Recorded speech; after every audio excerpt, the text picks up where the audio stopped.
नमस्कार दोस्तों, एक बार फिर आप सभी का स्वागत है। मैं काफ़ी लंबे समय बाद अपन यूट्यूब के ऊपर वीडियो लेके आ रही है।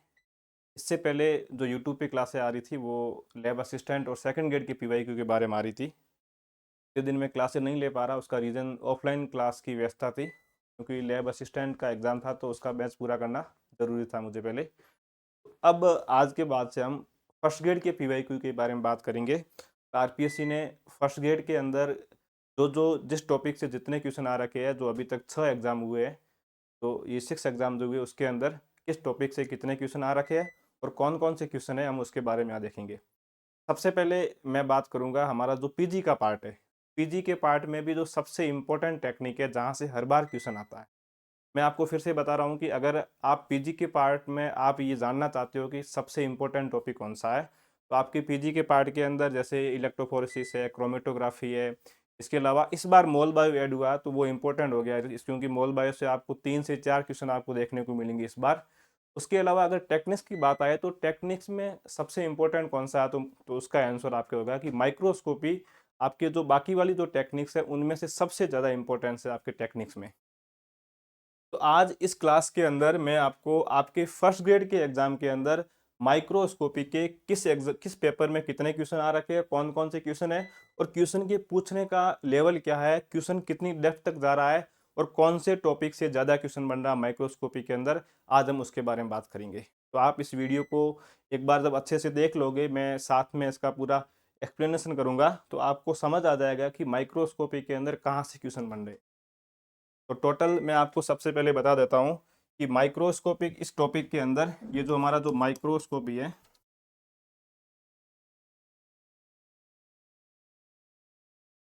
ये हमारा जो माइक्रोस्कोपी जो टॉपिक है, इस माइक्रोस्कोपी टॉपिक के अंदर अभी तक टोटल 17 क्वेश्चन आए। कितने क्वेश्चन आए हैं? 17 क्वेश्चन आए हैं। अगर मैं इसको डिवाइड करूं कौन से ईयर में कितने आए, तो आपका फर्स्ट पेपर हुआ था 2011 के अंदर, इसमें 2 क्वेश्चन आए थे, उसमें से एक क्वेश्चन इसका डिलीट हो गया था और एक क्वेश्चन वो सही हुआ था। उसके बाद नेक्स्ट पेपर हमारा होता है 2013 के अंदर, इसमें एक क्वेश्चन आता है। नेक्स्ट पेपर हमारा हुआ था 2015 के अंदर, इसमें वापस एक क्वेश्चन आता है। उसके बाद 2018 के अंदर, इसमें शायद 2 क्वेश्चन होते हैं, मैं भूल रहा हूँ। और फिर नेक्स्ट पेपर हुआ था 2022 के अंदर। 2022 के अंदर माइक्रोस्कोपी से 6 क्वेश्चन आपके आए थे। और आपका जो लेटेस्ट पेपर हुआ था 2025 के अंदर, इसके अंदर भी 6 क्वेश्चन।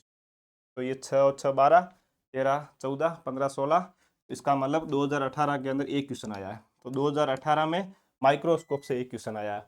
तो ये आपके था, मैंने आपको क्वेश्चन का एनालिसिस बता दिया है। टोटल 17 क्वेश्चन है। 2 क्वेश्चन 2011 में, एक क्वेश्चन डिलीट हुआ था, कारण बताऊंगा। और एक क्वेश्चन यहाँ पर भी डिलीट हुआ है पिछली बार। 2025 वाला जो आपके 6 क्वेश्चन आए थे, इनमें से 5 क्वेश्चन तो राइट थे, एक क्वेश्चन आरपीएससी ने उसको डिलीट किया है। तो अभी तक 17 क्वेश्चन में से ये आपको, तो इस ट्रेंड को देखते हुए ये पता पड़ रहा है कि माइक्रोस्कोपी धीरे धीरे इंपॉर्टेंट होता हुआ जा रहा है।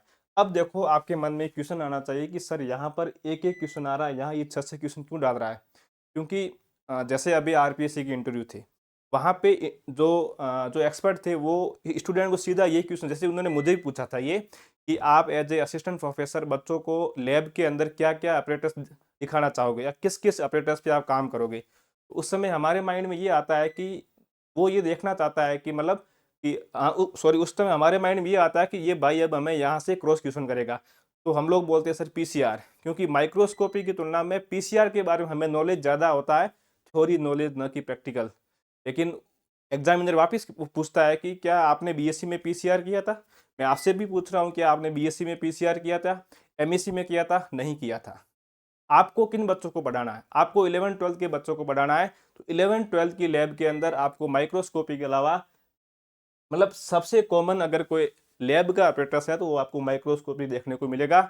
इसलिए धीरे धीरे ये ट्रेंड बढ़ता हुआ जा रहा है। बाकी इलेक्ट्रोफोरेसिस है, क्रोमेटोग्राफी है, इन पे इतना फोकस नहीं किया जा रहा है, इसलिए माइक्रोस्कोपी सबसे इंपॉर्टेंट। एक बात आप ये समझ लेना, तो माइक्रोस्कोपी आपको पूरे से पढ़ के जाना अच्छे से। अब हम अपना टाइम वेस्ट नहीं करेंगे, हम अब सॉल्व करेंगे हमारा फर्स्ट क्वेश्चन। तो ये रहा आज की हमारी इस क्लास का फर्स्ट क्वेश्चन। मैं आपको 20 सेकंड दे रहा हूँ, आप इसको सॉल्व करो, फिर आपको मैं अच्छे से बताऊंगा ये।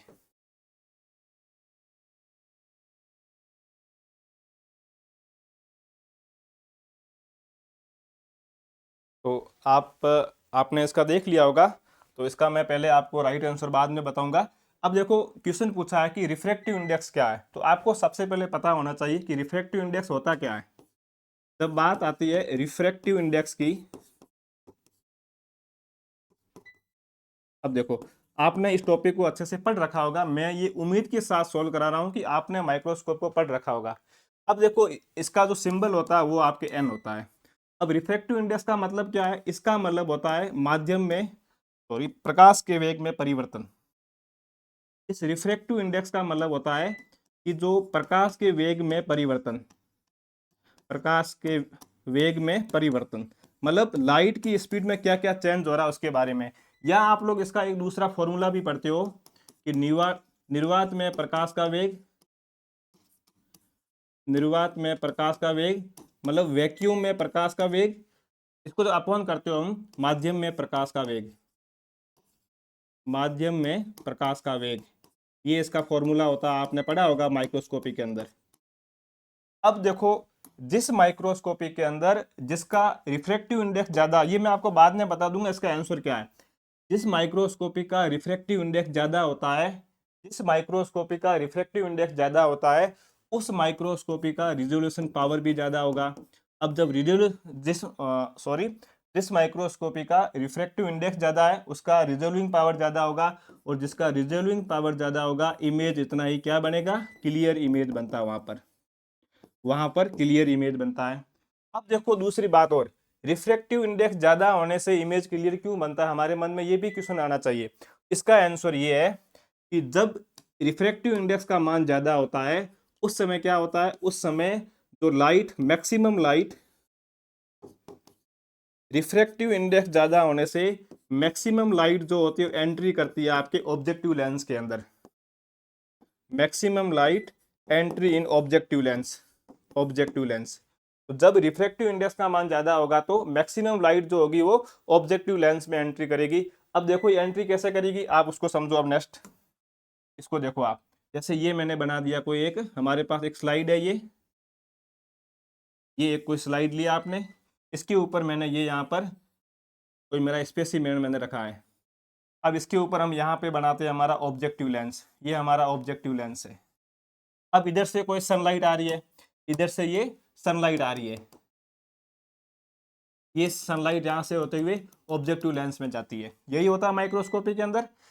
अब देखो अभी यहाँ पर आप मान लो, अभी यहाँ पर रिफ्रैक्टिव इंडेक्स का मान है, या आप मान लो नॉर्मल वैक्यूम, मतलब आप लैब के अंदर कर रहे हो, आपने कोई भी ऑयल या कुछ भी यूज नहीं किया, मतलब आप एयर के अंदर कर रहे हो, वैक्यूम में काम कर रहे हो। तो जब आप वैक्यूम में काम करोगे तो यहाँ से जो सनलाइट आ रही थी, ये सनलाइट पूरी ऐसे डायरेक्ट मतलब पूरी की पूरी ऑब्जेक्टिव लेंस में नहीं जाकर इस प्रकार से मुड़ जाती है। अब आपने फिजिक्स में पढ़ा होगा जिसको हम परावर्तन बोलते हैं, वो हो जाती है। तो हमने कहा था ना कि रिफ्रैक्टिव इंडेक्स की डेफिनेशन, जब प्रकाश की किरण एक माध्यम से दूसरे माध्यम में जाती है, या मैं कह सकता हूं जब सघन माध्यम से विरल माध्यम में जाती है तो प्रकाश की किरण अपने अभिलंब से दूर या अभिलंब के पास मुड़ेगी या उससे दूर की ओर मुड़ जाती है। अब आप देखो मैं मानता हूं कि यहां से एक सनलाइट आ रही थी, इस ऑब्जेक्टिव लेंस को पास करके टोटल हमारे पास 3 और 3 6 और 7 प्रकार की लाइट रे है, उनमें से केवल एक ही जो सनलाइट है वो ऑब्जेक्टिव लेंस में जा रही है। अब आप मुझे बताओ कि हमें किसी इमेज को क्लियर देखने के लिए सनलाइट यहाँ ज्यादा आनी चाहिए ऑब्जेक्टिव लेंस में, तब जाके देखेगा वो। तो मुझे कुछ ऐसा करना पड़ेगा ताकि ये जो सनलाइट जो बाहर जा रही है, जो ऑब्जेक्टिव लेंस में नहीं जा रही है, मुझे इसको पूरी की पूरी इस ग्लास इस ये ऑब्जेक्टिव लेंस है, इस ऑब्जेक्टिव लेंस के अंदर चली जाए। तब मैं क्या यूज करूंगा, मैं यहाँ पे यूज करूंगा रिफ्रैक्टिव इंडेक्स को मुझे बढ़ाना पड़ेगा। अब यहाँ पर मैं रिफ्रैक्टिव इंडेक्स को बढ़ाऊंगा, मैंने यहाँ पे यूज कर दिया आपके, अब मानो मैंने यहाँ पे यूज कर दिया, जैसे ये मैंने यूज किया आपके सीडार ऑयल, क्या यूज किया मैंने, सीडार ऑयल, सीडार ऑयल, या मैं कह सकता हूँ इमर्सन ऑयल, ये आप सभी ने पढ़ रखे होंगे मैं ये उम्मीद करता हूँ, इमर्सन ऑयल, ये सब मैं यूज करूंगा। अब अगर मैं ये यूज नहीं करता, अगर मैं ये सब यूज नहीं करता तो इससे पहले मैं कुछ यूज नहीं कर रहा था, तब ये सनलाइट अभिलंब से दूर जा रही थी, इसका मतलब इससे पहले वाला जो यहाँ का जो माध्यम था वो एयर का माध्यम था, विरल माध्यम था, इसने क्वेश्चन पूछा है कि अगर आप किसी भी प्रकार का ऑयल यूज नहीं करते हो तो एयर का रिफ्रैक्टिव इंडेक्स क्या होता है। आपने अभी पढ़ा था, अब मैं बता देता हूं। अगर हम बात करें एयर की, अगर हम बात करें सीडार ऑयल की, और अगर हम बात करें आपके इमर्सन ऑयल के ना, इसका मतलब है इमर्सन ऑयल, तो इस एयर का रिफ्रैक्टिव इंडेक्स होता है 1, सीडार ऑयल का होता है 1.4 और इमर्सन का होता है 1.515। मैंने आपको पहले कहा था कि जैसे जैसे रिफ्रैक्टिव इंडेक्स का मान बढ़ेगा वैसे वैसे रिजोल्विंग पावर बढ़ेगा। रिजोल्विंग पावर इसलिए बढ़ेगा कि जब रिफ्रैक्टिव इंडेक्स का मान बढ़ता है तो ये मैक्सिमम सनलाइट ऑब्जेक्टिव लेंस के अंदर जाके एंट्री करती है। तो ये आपके इसका तो ये क्लियर इमेज बनेगा। अब देखो इसी फर्स्ट ग्रेड के अंदर यहां तो क्वेश्चन पूछ रखा है कि एयर का रिफ्रैक्टिव इंडेक्स कितना होता है। इसी फर्स्ट ग्रेड के अंदर वापस 2018 वाले एग्जाम में पूछ रखा है कि इमर्सन ऑयल का रिफ्रैक्टिव इंडेक्स कितना होता है। तो आपको समझ आना चाहिए कि क्वेश्चन इस प्रकार से बनता है। यहाँ एयर का पूछ रखा है, इमर्सन ऑयल का पूछ रखा है, आरपीएससी असिस्टेंट प्रोफेसर बॉटनी में पूछ रखा है सीडार ऑयल का रिफ्रैक्टिव इंडेक्स कितना है। आया समझ में ये क्वेश्चन अच्छे से आपको। अब इसके अलावा आप एक फॉर्मूला भी आप पढ़ते होंगे कि रिजोल्विंग लिमिट बराबर, सॉरी, रिजोल्विंग लिमिट बराबर 0.61 lambda n into sine alpha. ये अपन आगे देखेंगे। अब आप जब यहाँ पे देखो डी बढ़ रहा है, ये मैं आपको आगे समझाऊंगा, अभी आपको ना यहाँ समझ नहीं आएगा, ठीक है ना। अभी आप इतना ध्यान रखो कि ये इस प्रकार से इस क्वेश्चन को आपको सोल्व करना था। तो मैं उम्मीद करता हूँ कि ये क्वेश्चन आपको समझ में आ गया होगा। अब इसका राइट आंसर हो जाएगा ऑप्शन नंबर 3। अब हम चलते हैं नेक्स्ट क्वेश्चन के ऊपर। तो मैं आपको फिर से 20 सेकंड का टाइम दे रहा हूँ, आपके पास 20 सेकंड इस क्वेश्चन को सोल्व करो अच्छे से आप। अब इसमें कुछ एक बार पढ़ लो पूरा कि electron use in electron microscope are wavelength. सीधा डायरेक्ट पूछा है कि इलेक्ट्रॉन माइक्रोस्कोपी के अंदर हम इलेक्ट्रॉन की बीम यूज करते हैं, उसकी वेवलेंथ क्या होती है। तो आपने पढ़ रखा होगा इसकी जो वेवलेंथ होती है इलेक्ट्रॉन माइक्रोस्कोपी के अंदर वो आपकी 0.15 एंगस्ट्रम टू 1 एंगस्ट्रम तक होती है। ये इसकी रेंज होती है। ये इलेक्ट्रॉन वेवलेंथ की क्या होती है, रेंज होती है। अब आप मुझे बताओ क्या ये क्वेश्चन आरपीएससी डिलीट करने योग्य नहीं है। इसलिए ये क्वेश्चन 2011 में आया, ठीक है ना। अभी जो हमने 2 क्वेश्चन सोल्व किए ना, दोनों ही 2011 में। इस क्वेश्चन को आरपीएससी ने कर दिया डिलीट। ये क्वेश्चन आपके डिलीट हो गया था, डिलीटेड। कारण क्या था डिलीट होने का, कारण ये था कि यहाँ सब के सब मान इसके बीच आ रहे हैं। आया समझ में। इलेक्ट्रॉन बीम की जो रेंज होती है वो 0.15 से कम नहीं होनी चाहिए और इससे ज्यादा नहीं होने चाहिए। ये सब के सब मान इसके बीच के दे रखे हैं। इसका मतलब ये क्वेश्चन गलत है, मतलब क्वेश्चन सही है, ऑप्शन गलत है। अगर यहाँ पर ये सब मान 1 से अधिक होते तो आपका आंसर ये हो जाता 0.05। इसलिए ध्यान रखना इस क्वेश्चन को आरपीएससी ने, सॉरी ये मान है ना 0 पॉइंट, अपन यहाँ गलत कर रहे हैं। ये यहाँ पर 0.05 एंगस्ट्रम से है ना। अब ध्यान रखना ये रेंज है इसकी, मिनिमम से मिनिमम 0.05 एंगस्ट्रम और मैक्सिमम 1 एंगस्ट्रम तक इसकी वेवलेंथ होनी चाहिए। तो इसका राइट आंसर, ये सब इसके राइट आंसर है। ऑप्शन नंबर 1 भी सही है, सब सही है। तो इसको आरपीएससी ने डिलीट किया था, आपके ये क्वेश्चन आपके डिलीट है। नेक्स्ट क्वेश्चन को सोल्व करो, करो इस क्वेश्चन को सोल्व।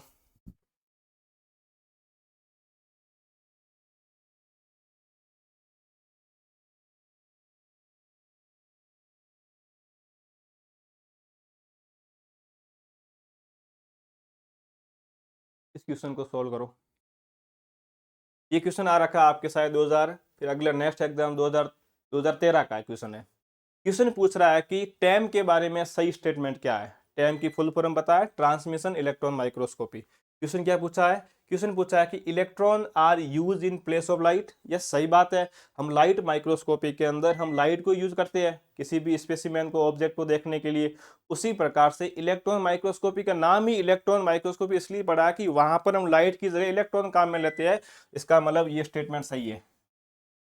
फिर उन्होंने नेक्स्ट स्टेटमेंट में उसका बी है कि electromagnetic lens are use in place of glass lens.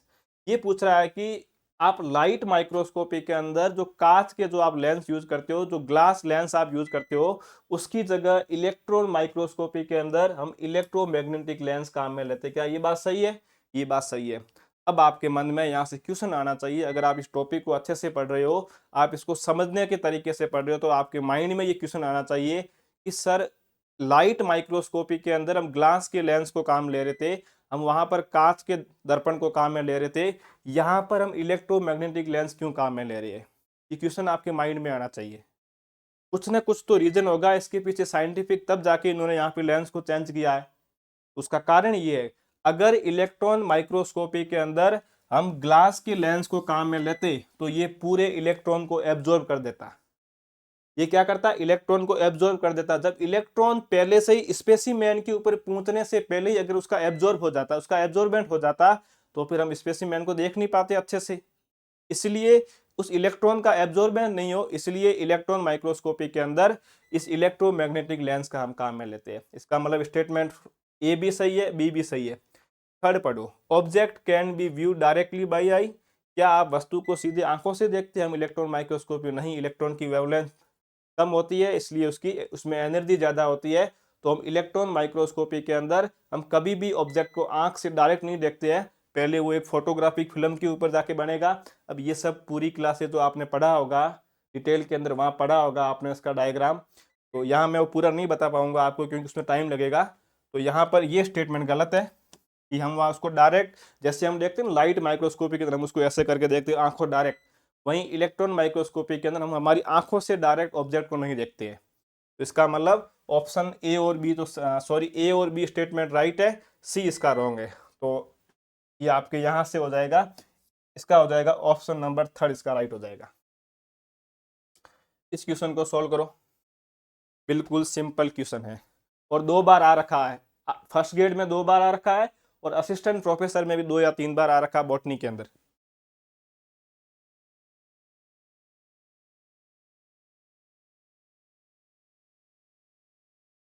बिल्कुल सिंपल है, 2-3 बार क्वेश्चन आ रखा है।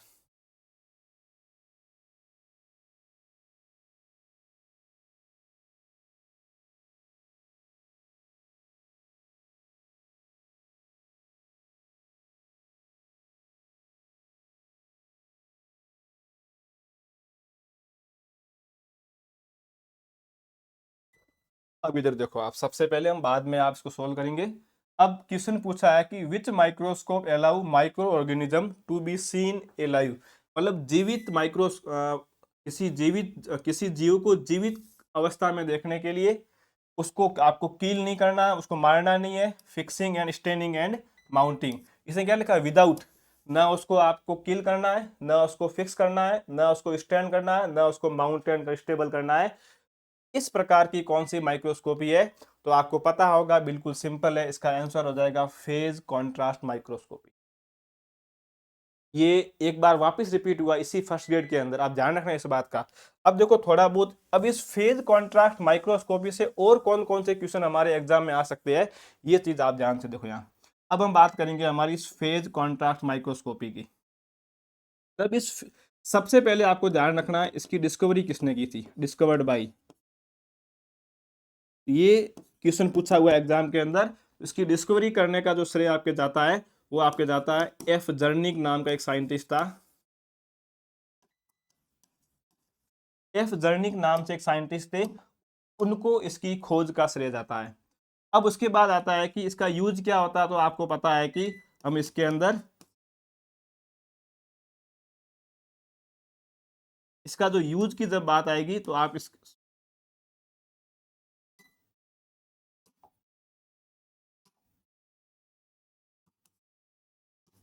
हम इसके अंदर लिविंग सेल का, आप इसको याद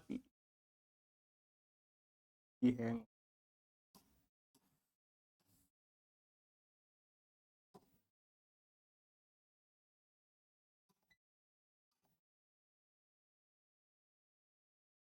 जब इसकी यूज की बात आएगी तो आप इसका यूज किस में कर सकते हो? तो हमें पता, अगर मेरे पास कोई लिविंग टिश्यू है, मैं लिविंग सेल की इसमें स्टडी कर सकता हूँ। मुझे इसको अनस्टैंड सेल, मुझे इसको स्टैंड करने की कोई आवश्यकता नहीं है, न मुझे इसको मारने की आवश्यकता है, न मुझे उसे माउंट करने की आवश्यकता है। एक ये पूछा हुआ है। दूसरा क्वेश्चन इसके अंदर आता है कि इसमें जो इमेज बनता है, इमेज कैसा बनता है? तो इस फेज कॉन्ट्रास्ट माइक्रोस्कोपी के अंदर ध्यान रखना, 3D इमेज नहीं बनता, इसमें इमेज बनता है 2D इमेज बनता है। उसके बाद आपको इसमें एक बात और ध्यान रखनी है, इसमें 2 चीजें और इंपॉर्टेंट एग्जाम में पूछी हुई है कि ये माइक्रोस्कोपी किस प्रिंसिपल के ऊपर काम करती है। इसके अंदर हम काम में लेते हैं फेज प्लेट। क्या काम में लेते हैं हम? इसमें हम फेज प्लेट काम में लेते हैं। अब ये फेज प्लेट क्या है, ये हमारे लिए इंपॉर्टेंट यहाँ पर। तो इस माइक्रोस्कोपी के अंदर हम फेज प्लेट काम में लेते हैं। फेज प्लेट क्या होती है? ये कुछ जगह पर थिक होती है, मतलब ये इसके अंदर मोटा पार्ट होता है और कुछ जगह पर ये थिन होती है। तो इसके अंदर मोटा तथा पतला पार्ट होता है, थिक एंड थिन पार्ट पाया जाता है इस फेज प्लेट के अंदर।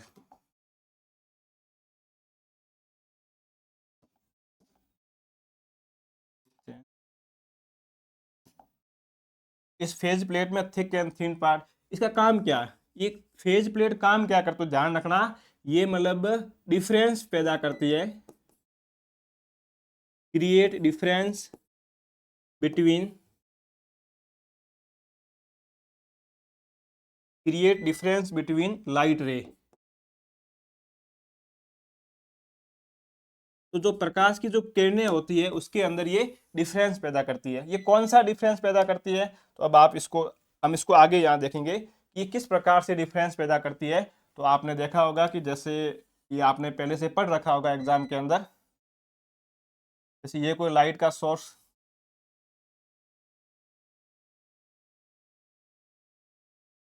अब जैसे यहाँ से कोई लाइट निकली है ना, ये लाइट यहाँ से होती हुई अपनी इस लेंथ को पूरा करते हुए, ये लाइट यहाँ से होती हुई वापिस यहाँ से होती हुई ये यहाँ पर आई है। यहाँ पर एक लाइट और निकली है, ये लाइट भी यहाँ से होती हुई, ये लाइट वापिस यहाँ से एक दूसरी लाइट निकली है, ये लाइट यहाँ से होती हुई ये लाइट यहाँ तक ही आ पाई है। अब मैंने यहाँ पे बीच में यूज ले लिया आपके फेज प्लेट। यहाँ मैंने क्या यूज किया है? ये मैंने यूज किया आपके फेज प्लेट। ये मैंने फेज प्लेट काम में लिया। अब आप देखो, एक ही सोर्स से दो लाइट वेव निकल रही है, एक लाइट वेव आगे की ओर जा रही है, ये लाइट वेव इससे आगे आई है। तो आप मान लो ये लाइट वेव जो होती है इससे आगे होती है, ये होती है आपकी λ/4। कितनी आगे होती है? λ/4। तो जो फेज कॉन्ट्रास्ट माइक्रोस्कोपी है उसका जो प्रिंसिपल होता है काम करने का, वो होता है इस λ/4 के डिफरेंस पे काम करती है। अभी मैंने आपको बताया था ना कि इस फेज प्लेट के अंदर, इस फेज प्लेट का काम ये होता है कि लाइट रे के बीच में λ/4 का डिफरेंस पैदा करना। जब ये λ/4 का डिफरेंस पैदा करेगा तब इसके अंदर हम स्पेसिमेन को, ऑब्जेक्ट को हम क्लियर इमेज हमें प्राप्त होगा। तो ये वापस इस फर्स्ट ग्रेड का ही वापस क्वेश्चन आएगा कि फेज कॉन्ट्रास्ट माइक्रोस्कोपी के अंदर दो वेवलेंथ के बीच में या दो इमेज के बीच में कितनी लैम्डा का अंतर होता है। तो वहां आपका आंसर होगा λ/4 का डिफरेंस होता है दो रे के बीच में। अब देखो, इसका मतलब यहाँ पर तो जो ये लाइट, मैं आप इसको ऐसे समझ लो जैसे ये दो लाइट एक साथ, ये एक लाइट एक लाइट, ये दोनों लाइट यहाँ से निकली है, दोनों एक साथ में जा रही है। लेकिन इस लाइट के बीच में कुछ आ गया, जैसे मैं, जिसमें मेरे ये पेन है, जैसे ये लाइट तो आगे निकल गई क्योंकि इसके बीच में किसी भी प्रकार का कोई ऑब्जेक्ट नहीं था, या इसको कोई इसके इसके आगे कोई एटम नहीं था, ये लाइट सीधी आगे निकल गई। लेकिन ये लाइट इससे पीछे रह गई, 1/4 या λ/4, ये लाइट इससे पीछे रह गई। पीछे क्यों रह गई? इसके बीच में कोई ऑब्जेक्ट आ गया या हमने कोई फेज प्लेट लगा दी, तो दोनों लाइट के बीच में डिफरेंस पैदा हो गया λ/4 का। यही डिफरेंस जो होता है, इस डिफरेंस की वजह से फेज कॉन्ट्रास्ट माइक्रोस्कोपी के अंदर हमें इमेज क्लियर दिखता है। तो वापिस आरपीएससी का PYQ है ये कि कितने लैम्डा का डिफरेंस होता है फेज कॉन्ट्रास्ट माइक्रोस्कोपी में दो वेवलेंथ के बीच में। तो λ/4 का होता है। दोनों अगर बराबर चलेगी तो वहां पर इमेज आपको क्लियर दिखाई नहीं देगा। अब इसको मैं एक और इसका मैं आपको बताता हूँ तरीका, तो अच्छे से समझने का।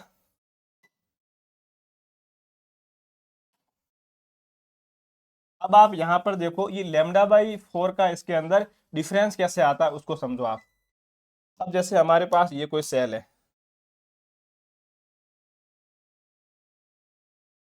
अब जैसे मैंने बनाई ये कोई एक सेल है ना, इस सेल के अंदर मैंने कहा ये इसका माइटोकॉन्ड्रिया है,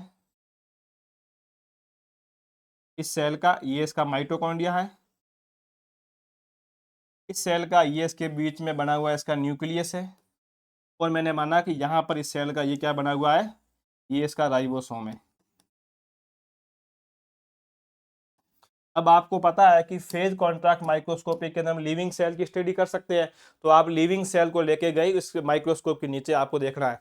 अब नीचे से सनलाइट आएगी, फिर नीचे से यहाँ से ये सनलाइट निकलेगी, तो एक सनलाइट जो होगी वो इस न्यूक्लियस के बीच में से निकल जाएगी यहाँ से। दूसरी अब यहाँ से और भी निकलेगी, ये सनलाइट जो होगी आपके, ये जो सनलाइट होगी ये आपके यहाँ से निकलेगी, इस साइटोप्लाज्म के पास से निकलेगी, ये थोड़ी आगे जाएगी। कुछ सनलाइट ऐसी भी होगी जो आपके यहाँ से निकलेगी, इसके बीच में किसी भी प्रकार का कोई भी सेल ऑर्गेनेल नहीं है। आया समझ में? कुछ सनलाइट ऐसी होगी जो इस माइटोकॉन्ड्रिया के बीच में से निकलेगी, और कुछ सनलाइट ऐसी होगी जो माइटोकॉन्ड्रिया के इधर किनारे से निकलेगी, तो माइटोकॉन्ड्रिया के इधर इस सेल वॉल से होते हुए बाहर निकल जाएगी। कुछ ऐसी भी होगी जो इस राइबोसोम के पास से निकलेगी, तो ये थोड़ी ऊपर जाएगी, और कुछ सनलाइट ऐसी होगी जो इस राइबोसोम के अंदर से निकलेगी और इससे λ/4 पीछे रहेगी। अब आप इसको समझो, मैं ये इसलिए बता रहा हूँ, यहाँ से क्वेश्चन आता है। आप देखिए, एक सनलाइट, दोनों सनलाइट माइटोकॉन्ड्रिया को देखने में दोनों सनलाइट हेल्प कर रही है, मतलब ये दोनों लाइट रे हमारी हेल्प कर रही है। एक सनलाइट इससे पीछे है, दोनों का यहाँ से जब स्टार्ट हुई दोनों साथ में निकली, लेकिन लास्ट अल्टीमेट पॉइंट के ऊपर यहाँ पे दोनों के बीच में डिफरेंस आ गया। डिफरेंस आने का कारण क्या है? जो सनलाइट, ये जैसे हमारी ए सनलाइट, ये बी है, जो ए, जो हमारी ये जो वेव थी, जो ए वेव थी, ये माइटोकॉन्ड्रिया की मैट्रिक्स के अंदर से निकली है। तो माइटोकॉन्ड्रिया की मैट्रिक्स के अंदर डेंस साइटोप्लाज्म होता है, इसके अलावा न्यूक्लियस पाए जाते हैं, कुछ और भी इसके अंदर मैटर पाया जाता है। तो एक प्रकार से माइटोकॉन्ड्रिया की मैट्रिक्स फेज प्लेट के रूप में काम कर रही है, या इसकी डेंसिटी बढ़ गई है माइटोकॉन्ड्रिया मैट्रिक्स की, इसलिए इस सनलाइट को, इसको पार करने में ज्यादा समय लगा। भाई देखो, जैसे दो बाइक वाले जा रहे हैं, दो रास्ते हैं, दो, जब बाइक वाले घर से निकले हैं तब वो दोनों एक साथ निकले हैं। एक बाइक वाला था, वो दूसरे रास्ते पे चला गया जहां पर ट्रैफिक था ज्यादा, दूसरे वाला किसी और से निकल गया पास से, वहां ट्रैफिक नहीं था। तो आप सोचिए, दोनों के बीच में गैप रहेगा ना, एक पहले पूछेगा एक बाद में आएगा, तब हमें ये क्लियर पता पड़ेगा ना कि कौन सा आगे आया कौन सा पीछे आया, तब हमें पता पड़ेगा कि कौन जीता कौन पीछे रहा। अब जो बाइक वाला आपके ट्रैफिक के अंदर फंस चुका है, वो पीछे क्यों रहा? क्योंकि वहां पर डेंसिटी ज्यादा हो गई है, पार्टिकल ज्यादा हो गई है, तो उसको क्रॉस करने में टाइम लग रहा है। आया समझ में? ये सेम का सेम प्रोसेस यहाँ है। तो ये इन दोनों वेवलेंथ के बीच में λ/4 का डिफरेंट आ गया। ये जो डिफरेंट है ये आपके λ/4 का, ये जो डिफरेंट है। अब एक जो वेव थी वो आपके न्यूक्लियस के एकदम बीच में से निकली है, एक जो वेव थी वो आपके इस न्यूक्लियोप्लाज्मा से, मतलब न्यूक्लियस के कैरियोप्लाज्मा, मतलब पानी से होकर निकली है, इसके कैरियोप्लाज्मा में निकली है। एक जो थी वो एकदम सेल के बीच में से निकली है, इसके बीच में किसी भी प्रकार का कोई भी सेल ऑर्गेनेल नहीं था। तो ये इन दोनों के बीच में हो जाएगा λ/4 का, फिर यहाँ हो जाएगा λ/4 का, यहाँ पर भी λ/4 का। तो मैं उम्मीद करता हूँ कि आपको ये क्वेश्चन अच्छे से समझ में आ गया होगा।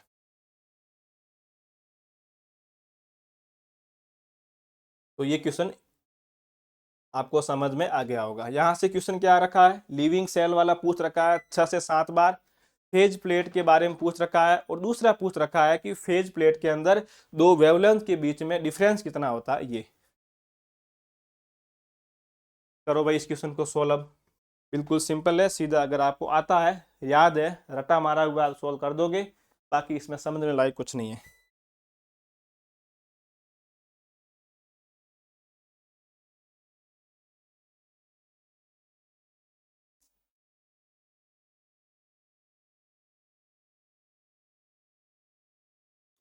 तो मैं उम्मीद करता हूँ कि आपको जो आता है वैसा आपने कर लिया होगा। इसका राइट आंसर हो जाएगा मैक्स, ये आपके नोल एंड रस का, ये इसका राइट आंसर है, नोल एंड रस का राइट आंसर है, नोल और रस का। अब आप देखो, कुछ इंपॉर्टेंट डिस्कवरी है आपके माइक्रोस्कोपी। सबसे पहला साइंटिस्ट आता है एंटोनी वॉन लीवेनहॉक, इसके बारे में देखो। लीवेनहॉक के बारे में जब आप पढ़ोगे तो आपको इसमें एक तो ये ध्यान रखना है कि लीवेनहॉक को हम कहते हैं फादर ऑफ माइक्रोस्कोपी। नंबर एक चीज ये हो गई, इसको हम फादर ऑफ माइक्रोस्कोपी कहते हैं, फादर ऑफ माइक्रोस्कोपी कहते हैं। दूसरी बात क्या कि इन्होंने क्या काम किया था? आरपीएससी फर्स्ट ग्रेड का पीवाईक्यू और आरपीएससी सेकंड ग्रेड का पीवाईक्यू की सीधा क्वेश्चन पूछ रखा है, फर्स्ट लिविंग सेल की डिस्कवरी किसने की थी? तो लीवेनहॉक ने फर्स्ट लिविंग सेल की खोज की थी, मतलब डिस्कवरी की थी। उसके बाद इन्होंने कौन सी माइक्रोस्कोपी की खोज की थी? तो ध्यान रखना, इन्होंने कंपाउंड माइक्रोस्कोपी की डिस्कवरी की थी। कौन सी? Compound microscopy. इन्होंने कंपाउंड माइक्रोस्कोपी की डिस्कवरी की थी, कंपाउंड माइक्रोस्कोपी। और ये भी पूछा हुआ है कि इस कंपाउंड माइक्रोस्कोपी का मैग्निफिकेशन कितना होता है, इस कंपाउंड माइक्रोस्कोपी का मैग्निफिकेशन पावर कितना होता है। इस कंपाउंड माइक्रोस्कोपी का मैग्निफिकेशन आपके होता है 200 से 300, 200 से 300 नैनोमीटर, 200 से 300 नैनोमीटर का कंपाउंड माइक्रोस्कोपी का क्या होता है आपके मैग्निफिकेशन होता है। ये टाइम होगा ना 200 टू 300 टाइम्स, मतलब किसी भी चीज को ये 200 से 300 गुना इसको ये बड़ा कर सकते हैं। देखो मैग्निफिकेशन का मतलब होता है, जैसे आपने देखा होगा सैमसंग अल्ट्रा का ये अपने मोबाइल फोन आता है, उसमें हम ये पढ़ते हैं ना कि मतलब उसका इमेज क्लियर बनता है, क्यों, उसका मैग्निफिकेशन अच्छा है। मैग्निफिकेशन का मतलब आपने देखा होगा रिले आती है 2-2 किलोमीटर दूर, उस फोन के अंदर उसको जूम करके एकदम क्लियर दिखा जाता है। कहने का मतलब उस ऑब्जेक्ट को 100 गुना ज्यादा बड़ा किया गया, तब हमें वो यहाँ दिखता है, वो हमें हमारी नेकेड आई से दिखाई नहीं देता है। लेकिन उस सैमसंग अल्ट्रा मोबाइल के कैमरे की वजह से हम उस इमेज को अच्छे से देख पाते हैं, क्योंकि हम उसमें उसको जूम करते हैं। आप देखना उसके नीचे ऐसे पूरा एक उसके नीचे ऑप्शन आते हैं कि आपको इसको 10 गुना करना है, 20 गुना, 40 मतलब 100 गुना। तो अगर कोई कैमरा किसी इमेज को 100 गुना बड़ा कर रहा है, इसका मतलब उसका मैग्निफिकेशन 100 टाइम्स है। उसी प्रकार से कंपाउंड माइक्रोस्कोपी का मैग्निफिकेशन होता है 200 से 300 टाइम्स तक होता है। उसके बाद कुछ साइंटिस्ट और भी आते हैं आपके इसके अंदर, जैसे अभी मैंने आपको बताया था एक आपके आता है एफ जर्निक करके, एक साइंटिस्ट का नाम है एफ एफ जर्निक। इस जो एफ जर्निक थे, इन्होंने आपके फेज कॉन्ट्रास्ट माइक्रोस्कोपी की खोज की थी। किसकी की थी? फेज कॉन्ट्रास्ट माइक्रोस्कोपी की खोज की थी, फेज कॉन्ट्रास्ट माइक्रोस्कोपी की खोज की थी, फेज कॉन्ट्रास्ट माइक्रोस्कोपी की इन्होंने खोज की थी एफ जर्निक से। और नोल एंड रस्का ने आपके की थी इलेक्ट्रॉन माइक्रोस्कोपी की इन्होंने खोज की थी। उसके बाद एक दो साइंटिस्ट और भी, जैसे एक आपके आता है इसमें जेड सिंगमोंडी करके आता है। जेड सिंगमोंडी ने क्या किया था, डार्क फील्ड माइक्रोस्कोपी की डिस्कवरी की थी, उसके साथ में इन्होंने अल्ट्रा माइक्रोस्कोपी की थी। एक आपके कॉन्स करके आता है, उन्होंने फ्लोरोसेंस माइक्रोस्कोपी की डिस्कवरी की थी। ये सब आपने पढ़ रखा होगा, ऐसी मैं उम्मीद करता हूं। तो इसका राइट आंसर आपके हो जाएगा नोल एंड रस्का। इस क्वेश्चन को सोल्व करो। देखो वापिस आया, मैंने अभी आपको बताया था ना कि क्वेश्चन घूम के वापिस आएगा। करो इस क्वेश्चन को सोल्व। वापिस यही पूछा है कि जीवित कोशिका का अध्ययन करना हमें, क्वेश्चन हमें यही पूछा गया है कि आपको जीवित सेल मतलब लिविंग सेल यूज, ये देखो लिविंग सेल की स्टडी करनी है, उसकी नेचुरल स्टेट के अंदर करनी है, विदाउट किल, उसको किल भी नहीं करना, फिक्स। अच्छा ये क्वेश्चन वापस कॉपी हो गया है ना, एक मिनट।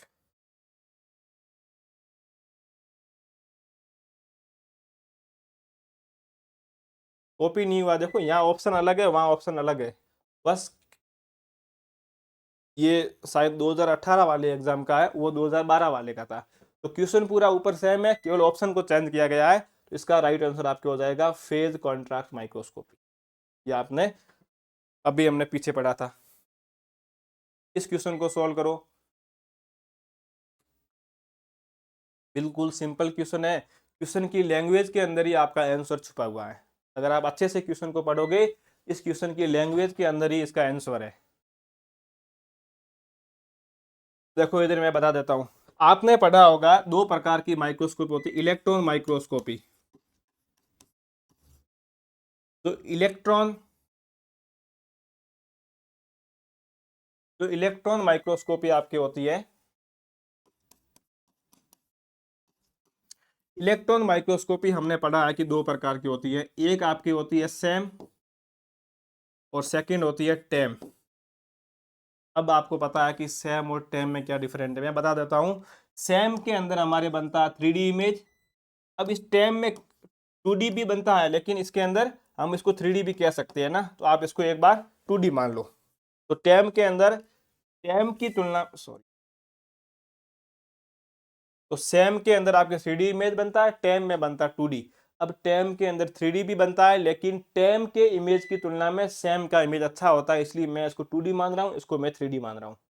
अब देखो नाम से पता पड़ रहा, आपने पढ़ रखा होगा कि सीधा दे रखा है कि टेम का मतलब क्या है? टेम का मतलब होता है ऐसी माइक्रोस्कोपी जिसमें ऊपर से इलेक्ट्रॉन बीम आती है, उस ऑब्जेक्ट को क्रॉस करके नीचे की ओर उसको पार करती है, मतलब उसको ट्रांसमिस होती है, ट्रांसमिटेड इलेक्ट्रॉन बीम होता है। तो टेम के अंदर क्या होगा? टेम के अंदर जैसे ये आपका कोई ऑब्जेक्ट है, ऊपर से इलेक्ट्रॉन आएगा, वो उसको ऐसे क्रॉस करेगा, उसको ट्रांसमिटेड करेगा, तो हमने बोला ट्रांसमिटेड इलेक्ट्रॉन माइक्रोस्कोपी टेम के अंदर। अब इस सैम में क्या होगा? सैम में यही ऑब्जेक्ट है, सैम में यहाँ से इलेक्ट्रॉन आएंगे, इलेक्ट्रॉन यहाँ से वापस बैकवर्ड निकलेंगे, जिसको हम बोलेंगे सेकेंडरी इलेक्ट्रॉन। ये होंगे प्राइमरी इलेक्ट्रॉन, ये आपका प्राइमरी इलेक्ट्रॉन यहाँ से वापस निकलेंगे, इसको हम बोलेंगे सेकेंडरी इलेक्ट्रॉन। इस सेकेंडरी इलेक्ट्रॉन को कंप्यूटर के मॉनिटर को वहां जाके उसको हम देखते हैं कि इमेज कैसा बनता है। अब आप मुझे बताओ स्कैनिंग कहाँ हो रही है, किस ऑब्जेक्ट की स्कैनिंग हो रही है? टेम की स्कैनिंग हो रही है या इस सैम में हो रही है? तो सीधा हमें दिख रहा है कि सैम के अंदर इसको ऑब्जेक्ट की ऊपर वाली सरफेस को, इसकी टोपोलॉजी को स्कैन किया जाता है, इसलिए हम इसको बोलते हैं स्कैनिंग इलेक्ट्रॉन माइक्रोस्कोपी। इसका मतलब स्कैनिंग को मतलब हम उसकी टोपोलॉजी बोल सकते हैं। तो क्वेश्चन क्या पूछा हुआ देखो आप, अब आप क्वेश्चन को देखो, क्वेश्चन भी ये पूछा हुआ है कि टोपोग्राफिकल स्टडी करनी और 3D इमेज बनाना है। तो टोपोग्राफिकल स्टडी या 3D इमेज का मतलब यही हुआ कि मतलब आप उसको स्कैन कर रहे हो ऊपर से, इसका मतलब स्कैनिंग इलेक्ट्रॉन माइक्रोस्कोपी काम आएगी इसके अंदर। तो ये आपके इसका होगा स्कैनिंग माइक्रो इलेक्ट्रॉन माइक्रोस्कोपी। अब मुझे याद आ रहा है मेरा सेट का पेपर, जब सेट का पेपर था उसमें ये इमेज क्वेश्चन आया था, निम्नलिखित में से, नीचे 4 ऑप्शन थे, माइक्रोस्कोपी के नाम दे रखे थे, पूछा था किसमें 3D इमेज बनता है। अब देखो उसमें एक ऑप्शन था आपके ये फेज कॉन्ट्रास्ट माइक्रोस्कोपी का था, एक ऑप्शन मुझे अभी याद आ रहा है कौन फोकल का था, या शायद मतलब ये सॉरी ये डार्क फील्ड माइक्रोस्कोपी का था, एक आपके था ये टेम का था, एक था सैम का। अब आप बताओ, ये राजस्थान सेट एग्जाम का क्वेश्चन है, जो अभी वाला जो लेटेस्ट हुआ था 3 साल पहले उसका है। निम्नलिखित में से किस माइक्रोस्कोपी के अंदर 3D इमेज बनता है? फर्स्ट ऑप्शन आपके है phase contrast microscopy, second option आपके है डार्क फील्ड माइक्रोस्कोपी, थर्ड आपके है इसके अंदर टेम, और फोर है सैम। तो उस क्वेश्चन का राइट आंसर माना गया सैम के अंदर 3D इमेज बनता है। और मुझे अच्छे से याद है, मैं पूरे आत्मविश्वास के साथ, कॉन्फिडेंस के साथ में मैं करके आया था टेम, क्योंकि मेरे ऐसे पता नहीं, मैंने कहा पढ़ रखी थी, मैंने ट्रिक बना रखी थी, टी से टर्सरी, टी से 3D, या ये भी टर्सरी। तो गलत बात है, अगर टेम और सैम दोनों आए तो सैम के अंदर इमेज अच्छा क्लियर बनेगा टेम की तुलना में सैम में। आया समझ में आपको? या 3D इमेज की बात आई टेम और सैम में, तो सैम का इमेज हमेशा 3D बनेगा, बात को ध्यान रखना। तो हमारा राइट आंसर हो जाएगा स्कैनिंग इलेक्ट्रॉन माइक्रोस्कोपी इस क्वेश्चन का। चलो हम नेक्स्ट क्वेश्चन पे चलते हैं हमारे। ये क्वेश्चन सॉल्व करो। आरपीएससी फर्स्ट ग्रेड 2022 का पीवाईक्यू है, 2022 का, शायद 22, यहाँ मेरे हिसाब से 22 का ही है। Degree of scattering in transmission electron microscopy is a function of, ये कह रहा है कि पहले आप इसको सॉल्व करो फिर मैं समझा दूंगा।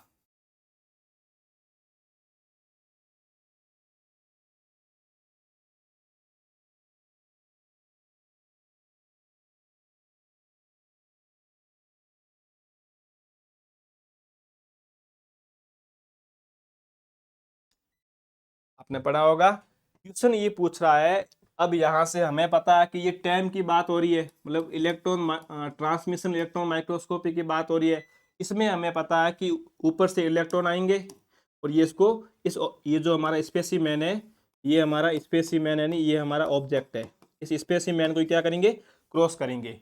अब जहां पर, अब ये क्या हमारा स्पेसिमेन है, अब स्पेसिमेन क्या है? स्पेसिमेन एटम से बना हुआ होता है, ये भाई कई प्रकार के अणुओं से या परमाणु से मिलकर बना होगा ना हमारा जो भी ऑब्जेक्ट होगा। अब यहाँ से इलेक्ट्रॉन बीम आ रही है, ये इलेक्ट्रॉन बीम नीचे की ओर जा रही है, जहां पर एटम की संख्या कम होगी, जहां पर नंबर ऑफ एटम्स कम होंगे, वहां तो इलेक्ट्रॉन आसानी से इसको क्रॉस करके पार करके नीचे की ओर फिल्म, फोटोग्राफिक फिल्म पे चले जाएंगे, वहां हम देखेंगे। लेकिन अगर कोई इलेक्ट्रॉन यहाँ पे आ रहा है, कोई इलेक्ट्रॉन यहाँ पे आ रहा है, अब यहाँ पर मैंने माना कि इस ऑब्जेक्ट के अंदर एटम की संख्या ज्यादा है यहाँ पर, या मैं कह सकता हूँ यहाँ पर एटम डेंस है, मतलब अधिक संख्या में पाए जा रहे हैं, तो ये इलेक्ट्रॉन इसको आगे की ओर क्रॉस नहीं कर पाएगा, ये यहाँ से वापस बाहर निकलता है, इसको बोलते हैं स्कैटर्ड होना, या हिंदी में बोलते हैं प्रकीर्णन, प्रकीर्णन होना, या स्कैटरिंग बोलते हैं इसको। तो ये प्रकीर्णन के अंदर या स्कैटरिंग के अंदर इसने पूछा है कि ये क्यों होता है, ये स्कैटरिंग किसके ऊपर डिपेंड करती है। तो आपको मैं नाम ले रहा हूं, बार बार ले रहा हूं, एटम एटम एटम। तीसरा आरपीएससी असिस्टेंट प्रोफेसर, सॉरी ये अपने एसीएफ के अंदर पूछ रखा है। एसीएफ में क्या पूछा उसने, उसने पूछा कि क्या इस स्पेसिमेन के ऊपर हेवी मेटल से इसको हम कोटेड कर दे। वापस सुनना क्वेश्चन, एसीएफ में पूछ रखा है अगर इस स्पेसिमेन को हम हेवी मेटल से कोटेड कर दे, इसके चारों ओर हेवी मेटल लगा दे, तो क्या स्कैटरिंग की, क्या स्कैटर्ड होने वाले इलेक्ट्रॉन की संख्या बढ़ेगी। डेफिनेटली बढ़ेगी, क्योंकि हेवी मेटल से कोटेड किया मतलब एटम्स की संख्या बढ़ी है, तो यहां से ये वापस इलेक्ट्रॉन का प्रकीर्णन ज्यादा होगा, इसको बोलते हैं स्कैटरिंग। अब आप देखो, तो यहाँ ऑप्शन दे रखे हैं, तो इसका राइट आंसर हो जाएगा आपके number and mass of atoms in electron path. मतलब इस इलेक्ट्रॉन पाथ के अंदर कौन कौन से एटम आ रहे हैं, उनका एटॉमिक नंबर क्या है उनका, और उस एटम की संख्या कितनी है, तो उसके ऊपर डिपेंड करेगा ट्रांसमिशन इलेक्ट्रॉन माइक्रोस्कोपी में स्कैटरिंग होने की प्रोसेस। तो आपको ये समझ में आ गया होगा। आरपीएससी फर्स्ट ग्रेड का पीवाईक्यू है, शायद 2022 या 2025 का पीवाईक्यू है, मेरे हिसाब से ये 25 का ही है। इस क्वेश्चन को सोल्व करो वापस, ये लो वापस आ गया आपके न्यूमेरिकल ऑपरेटर, थोड़ा सा क्वेश्चन को घुमा के पूछा हुआ है यहाँ पर।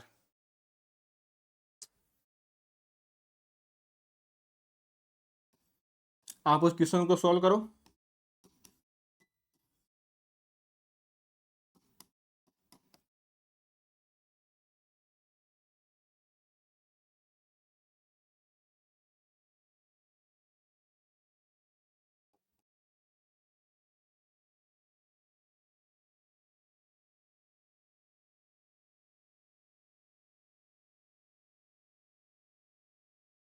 अब देखो हमारे पास दो कॉन्सेप्ट है, एक तो हमारे पास है रिफ्रैक्टिव इंडेक्स, एक तो हमारे पास रिफ्रैक्टिव इंडेक्स, एक हमारे पास न्यूमेरिकल अपर्चर। अब अगर माइक्रोस्कोपी के अंदर जैसे आपने पढ़ा होगा, जैसे हम लोग जब हम किसी स्पेसिमेन को देखना चाहते हैं तो हम उसके नीचे ऐसे उसको कंट्रोल करने का होता है, हम उसको ऐसे कंट्रोल करते हैं, मतलब हम माइक्रोस्कोपी को ऊपर या ऐसे नीचे कर सकते हैं ना, तो उसको हम बोलेंगे साइन एल्फा। ठीक है, एंगुलर अपर्चर, इसको आप फिक्स कर सकते हो। साइन एल्फा को फिक्स करके हम एन का मान बढ़ाकर इमेज की क्लियरिटी को बढ़ा सकते हैं। एन क्या है, रिफ्रैक्टिव इंडेक्स है इसका मतलब, और एन इंटू साइन एल्फा दोनों को मिला के हम क्या बोलेंगे, इसको हम बोलेंगे न्यूमेरिकल न्यूमेरिकल अपर्चर बोलेंगे। पूछा क्या इसने, न्यूमेरिकल अपर्चर का क्या मान होगा, किसके अंदर ऑयल इमर्शन यूज करोगे तब। आपको मैंने अभी बता रखा था, जब अगर मैं साइन एल्फा को फिक्स कर दूं, पीछे अगर मैं इसको मैं कांस्टेंट कर देता हूं, पीछे क्या बचेगा, हमारे पास रिफ्रैक्टिव इंडेक्स बचेगा। तो इनडायरेक्ट इक्वेशन क्या पूछा है, रिफ्रैक्टिव इंडेक्स के बारे में पूछ रहा है।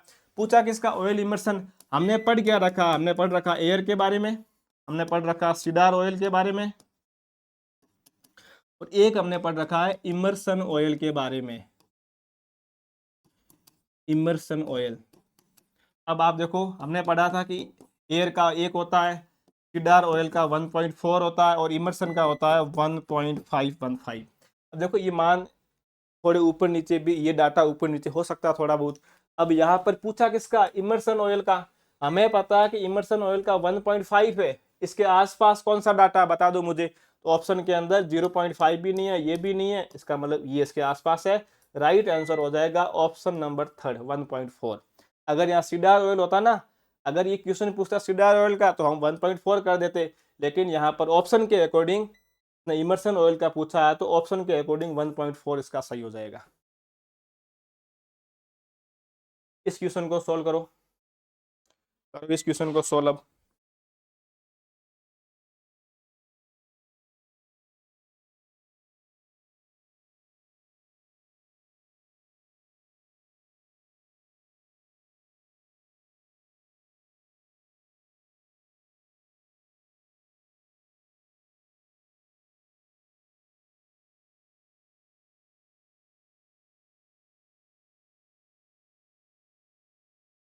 अगर आपको एबी इक्वेशन आती है तो आपका इक्वेशन सोल्व हो जाएगा।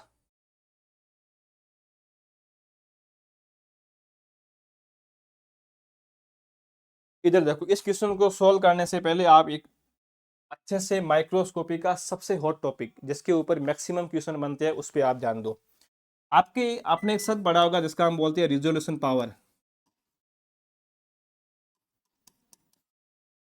रिजोल्यूशन पावर,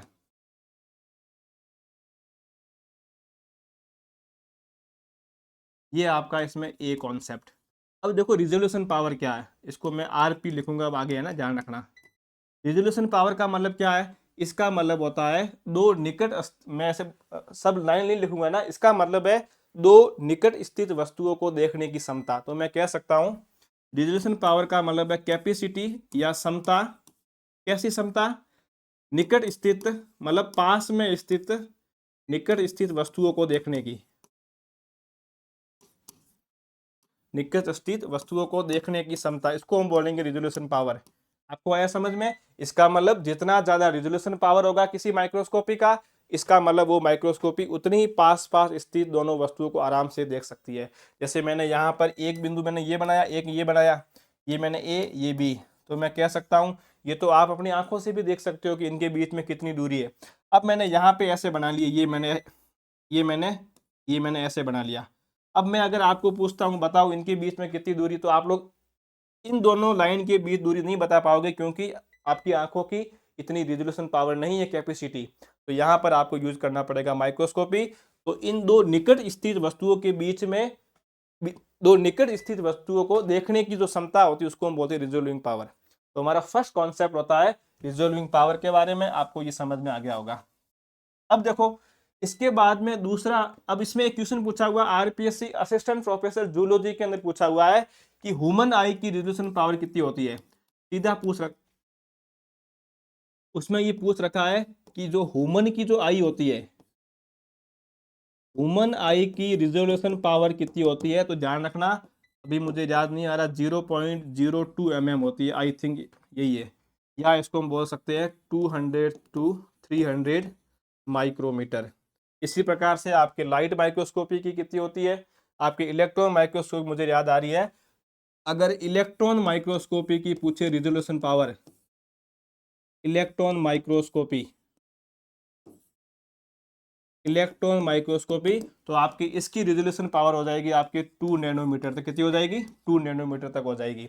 तो ये वाला आपके असिस्टेंट प्रोफेसर जूलॉजी के अंदर ये एग्जाम में क्वेश्चन पूछा हुआ है। ह्यूमन आई की मतलब वो हमारी आंख की कैपेसिटी इतनी है कि ये 0.02 mm अगर कोई वस्तु ऐसे पास पास में उसको हम आराम से देख सकते हैं, ये हमारी है रिजोल्यूशन पावर होती है ह्यूमन आई की। ये 0.2 है ना, 0.02 नहीं है, ये डाटा आप याद कर लेना, मुझे अभी याद नहीं कंफर्म ये 0.2 mm है। अब उसके बाद सेकंड कॉन्सेप्ट आता है resolution limit. Resolution limit, resolution limit, इसको हम बोलते हैं विभेदन क्षमता, हिंदी में बोलते हैं इसको हम विभेदन क्षमता, सॉरी विभेदन सीमा, तो हम लिखेंगे डी से ना, हिंदी में इसको लिखेंगे विभेदन सीमा।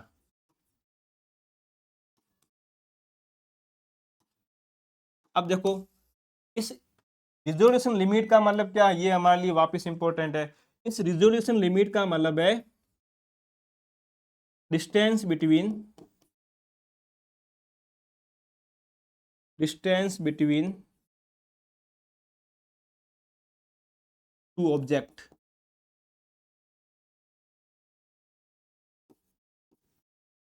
रिजोल्यूशन पावर का मतलब है दो निकट स्थित वस्तुओं को देखने की क्षमता, उसको बोलेंगे रिजोल्यूशन पावर। और रिजोल्यूशन लिमिट का मतलब या विभेदन सीमा का मतलब है डिस्टेंस बिटवीन टू ऑब्जेक्ट, दो ऑब्जेक्ट के बीच की दूरी कितनी, उसको बोलेंगे रिजोल्यूशन लिमिट। अब देखो अब क्वेश्चन यहाँ से बनेगा आपके एग्जाम में, ये कॉन्सेप्ट बहुत इंपॉर्टेंट है।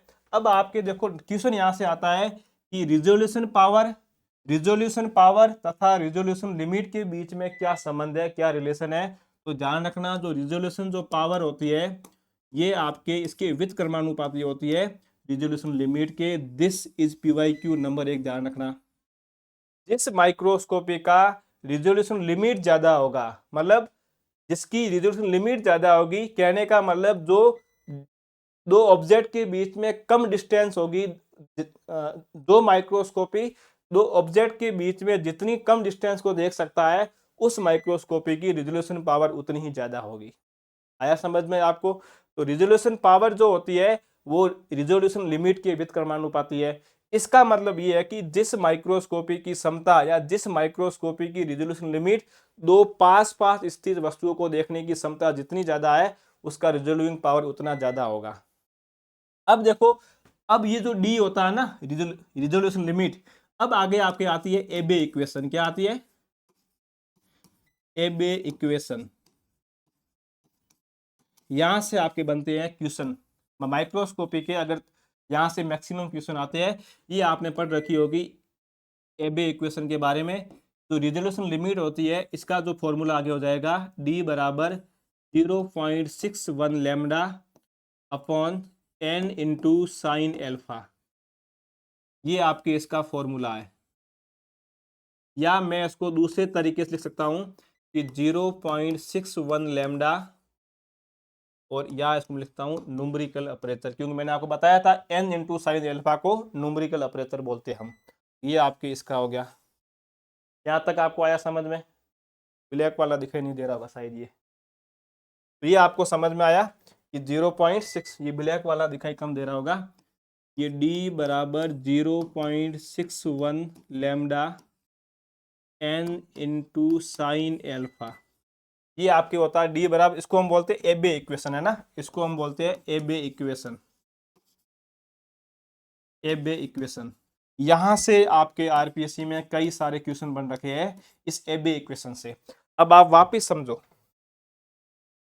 कई बार क्वेश्चन आ रखा है आपके आरपीएससी फर्स्ट ग्रेड, अभी हम क्वेश्चन सॉल्व करेंगे, आ रखे हैं। इसका मतलब मैं ये कह सकता हूं कि मुझे अल्टीमेट करना क्या, मुझे अल्टीमेट रिजोल्विंग पावर को बढ़ाना है। अगर मुझे किसी इमेज को क्लियर देखना है तो मुझे उस माइक्रोस्कोपी का रिजोल्विंग पावर बढ़ाना पड़ेगा। पावर कैसे बढ़ेगा?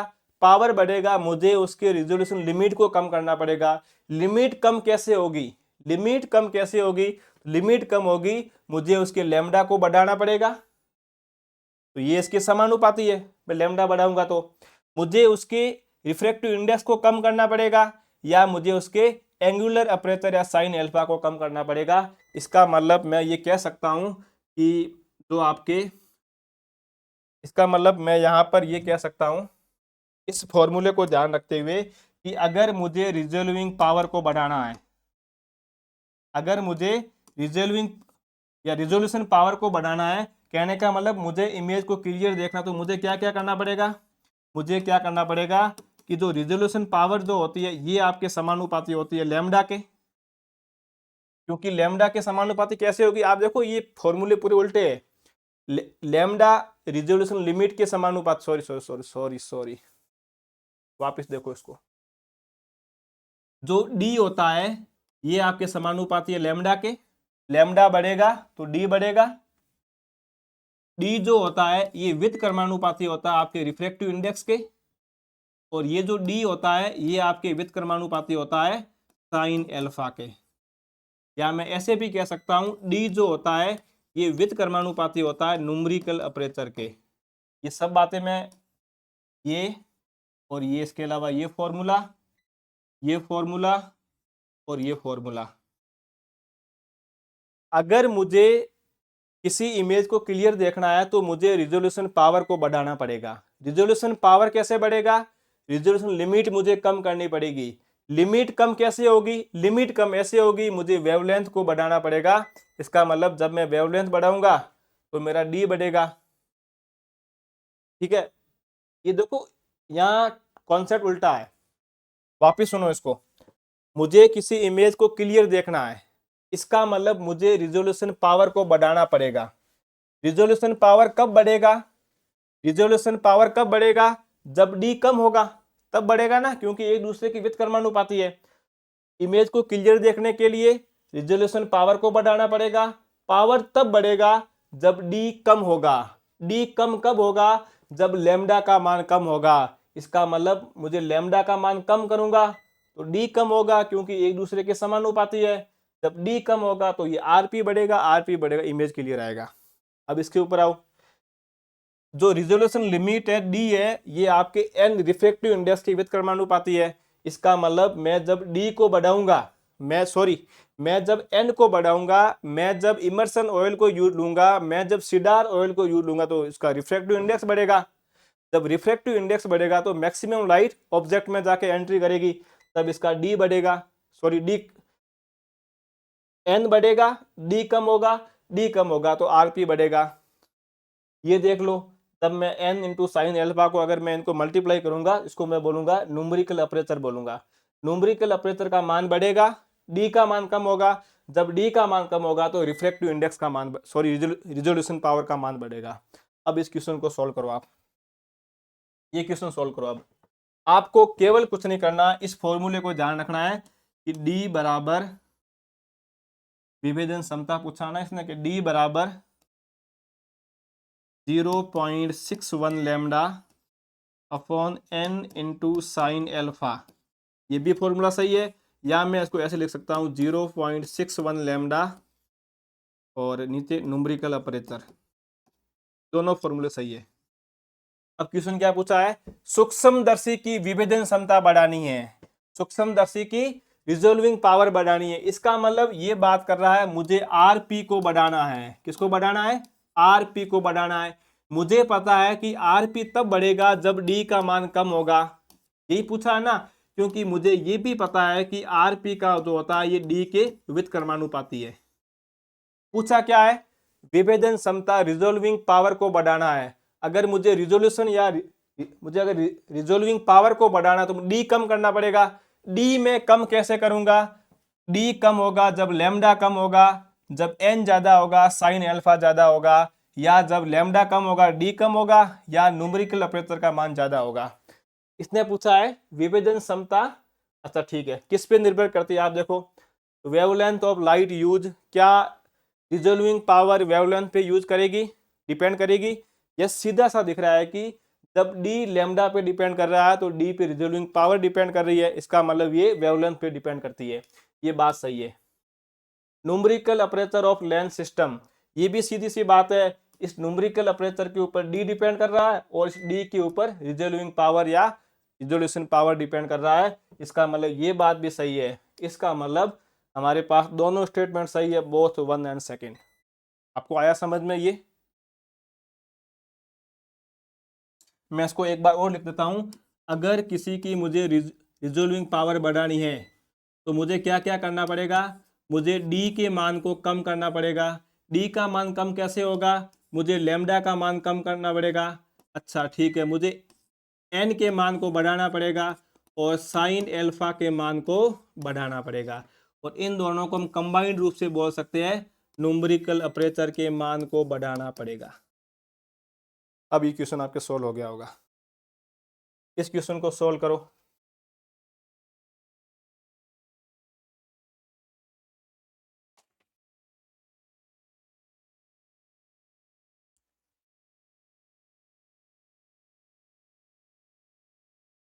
सीधा पूछा है कि इलेक्ट्रॉन माइक्रोस्कोपी के अंदर ग्लूट्रा एल्डिहाइड को हम क्यों यूज करते हैं। तो आपको पता है कि इलेक्ट्रॉन माइक्रोस्कोपी के अंदर वैक्यूम ज्यादा होता है। जब वैक्यूम मतलब वहां पर ये खाली स्पेस ज्यादा होता है, तो वहां पर इलेक्ट्रॉन जो हो सकता है कि वो जाके स्पेसिमेन के ऊपर जाके उसको, उसकी स्ट्रक्चर को तोड़ दे, उसके प्रोटीन को डीनेचर कर दे। तो उस स्पेसिमेन को उस इलेक्ट्रॉन के अटैक से बचाने के लिए उसके चारों ओर हम फिक्सेटिव यूज में करते हैं। फिक्सेटिव के रूप में 1000 बार क्वेश्चन आ रखा है, यहाँ इसने उल्टा पूछा है, और कई बार असिस्टेंट प्रोफेसर और एसीएफ में आ रखा है कि इलेक्ट्रॉन माइक्रोस्कोपी के अंदर फिक्सेटिव के रूप में किस केमिकल को काम में लिया जाता है। तो ध्यान रखना, फिक्सेटिव के रूप में, ये तो पूछा हुआ आपके आरपीएससी असिस्टेंट प्रोफेसर एसीएफ के अंदर कि इलेक्ट्रॉन माइक्रोस्कोपी में फिक्सेटिव के रूप में क्या यूज लेते हैं। तो फिक्सेटिव के रूप में हम यूज लेते हैं ग्लूट्रा एल्डिहाइड को काम में लेते हैं। यहाँ क्वेश्चन को थोड़ा चेंज किया है, बार बार पूछ के बोर हो रहे थे, सेम लाइन को वापिस पूछ दिया कि ग्लूट्रा एल्डिहाइड को क्यों यूज करते हैं। तो फिक्सेटिव के रूप में ग्लूट्रा एल्डिहाइड के अंदर कैपेसिटी होती है, ये क्रॉस लिंक बनाता है। क्या करता है ये ग्लूट्रा एल्डिहाइड जो होता है, ये जो आपके जो ग्लूट्रा एल्डिहाइड है, जो ग्लूट्रा एल्डिहाइड होता है, इसके अंदर कैपेसिटी होती है, ये क्रॉस लिंक बना सकता है। क्या बना सकता है? क्रॉस लिंक बना सकता है, या मैं क्रॉस लिंक बनाता है क्या करता है ये, जो अब स्पेसिमेन के अंदर क्या होगा, इसका प्रोटीन पाया जाएगा, तो इस प्रोटीन के बीच में ये क्रॉस लिंक बनाता है, जिससे इसकी स्ट्रक्चर जो होती है स्टेबल हो जाए, इलेक्ट्रॉन के कारण उसकी स्ट्रक्चर के अंदर किसी भी प्रकार का कोई नुकसान नहीं हो, इसलिए हम यूज करते हैं। इसके साथ में और भी यूज करते हैं फिक्सेटिव के रूप में ग्लूटाल्डिहाइड, परमैंगनेट, और इसके अलावा फॉर्मेलिन, मतलब 40% सॉल्यूशन ऑफ फॉर्मेल्डिहाइड। तो ये तीन जो है इलेक्ट्रॉन माइक्रोस्कोपी के अंदर, स्पेशली इलेक्ट्रॉन माइक्रोस्कोपी में दो माइक्रोस्कोपी आती है, टैम और सैम। अब कोई पूछ लेना कि ये मैक्सिमम यूज कहाँ होगा, तो टैम में होगा, क्योंकि टैम के अंदर वैक्यूम ज्यादा होता है सैम की तुलना में। तो वहां पर जब वैक्यूम ज्यादा होगा तो ये संभावना ज्यादा बनती है कि इलेक्ट्रॉन सीधा आकर स्पेसिमेन के ऊपर अटैक कर सकता हो, स्पेसिमेन की डेथ, मतलब उसको उसकी स्ट्रक्चर पूरी टूट जाएगी। अगर वैक्यूम कम होता तो ये पॉसिबिलिटी थी कि इलेक्ट्रॉन जाके किसी और से जाके टकरा जाता, तो ये पॉसिबिलिटी कम बनती कि इलेक्ट्रॉन जाके स्पेसिमेन से टकराए। अब यहाँ पे वैक्यूम ज्यादा है, मतलब कोई और पार्टिकल है ही नहीं उस उस अपने माइक्रोस्कोपी के अंदर स्पेसिमेन के अलावा, इसलिए उस स्पेसिमेन को इलेक्ट्रॉन के अटैक से बचाने के लिए उसके ऊपर हम फिक्सेटिव के रूप में ग्लूटाल्डिहाइड मोस्ट कॉमन सबसे ज्यादा यूज करते हैं, इसलिए सबसे ज्यादा पूछा गया है। इसके अलावा पूछ ले और कौन कौन से, तो हम परमैंगनेट यूज करते हैं, इसके अलावा हम यूज करते हैं फॉर्मेलिन, काम में लेते हैं 40%, मतलब 40% सॉल्यूशन ऑफ फॉर्मेल्डिहाइड।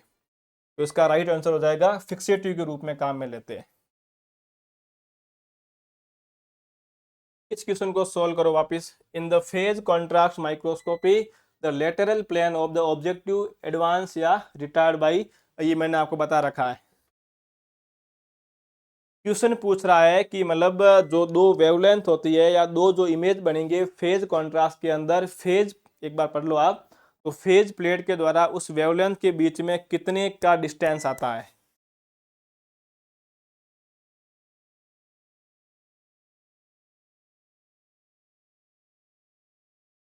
तो आपने पढ़ रखा होगा, मैंने आपको वहां पर भी बताया था कि ये जैसे कोई स्पेसिमेन है, एक वेवलेंथ इसके बीच से निकली है और एक इसके पास से निकली है, ये इससे λ/4 आगे होगी, है ना, λ/4 आगे होगी, तो 1/4 वेवलेंथ इसका राइट आंसर हो जाएगा। मैंने आपको अभी पीछे बताया था ये क्वेश्चन। इस क्वेश्चन को, ये क्वेश्चन आपके कट गया है ना, इसको मैंने पीछे लिख रखा है, एक बार क्वेश्चन आप यहां तक पढ़ लो, है ना, कुछ नहीं है। Match the microscope in group, question ये पूछ रहा है कि यहाँ 4 माइक्रोस्कोप दे रखी है, phase contrast microscope, dark field microscope, transmission electron microscope और स्कैनिंग, सामने इसके कार्य दे रखे, उनको मिलाना है। तो आप इस क्वेश्चन को मैंने आपके यहाँ पे लिखा है क्योंकि वो कट गया था ना।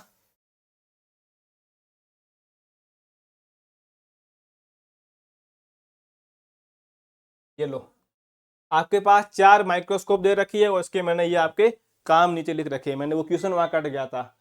Phase contrast microscope, dark field microscope, TEM और सेम, और ये इसके कार्य है। तो अपन इसको सोल्व करते हैं। सबसे पहले जो आपको आता है वो सोल्व करो।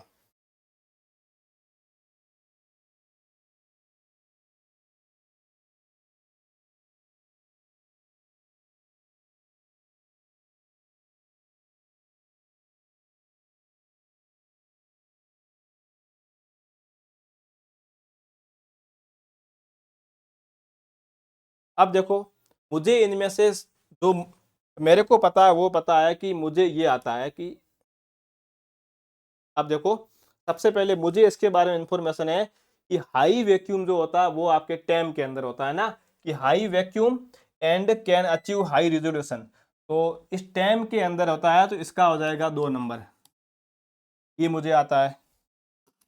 अब आपको जो कुछ भी आता हो आप उसके अकॉर्डिंग इसमें लिख सकते हो। तो मुझे ये पता है कि इसके अंदर ब्लैक वाला दिख नहीं रहा आपको, है ना,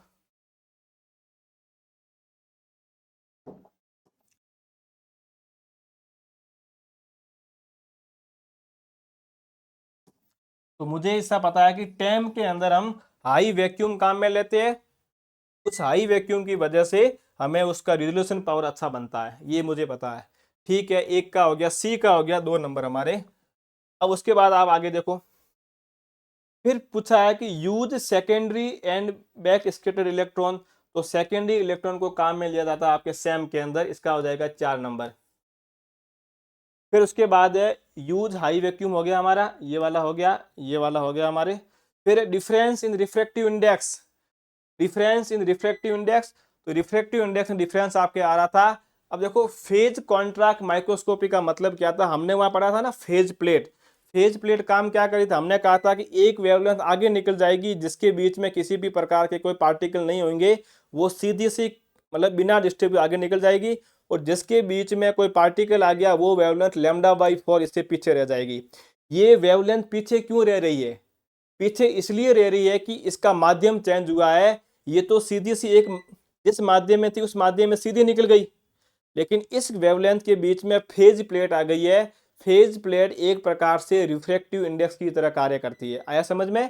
फेज प्लेट एक प्रकार से रिफ्रैक्टिव इंडेक्स की तरह कार्य करती है, जैसे ऑयल इमर्शन कर रहा था, जैसे सीडार ऑयल कर रहा था।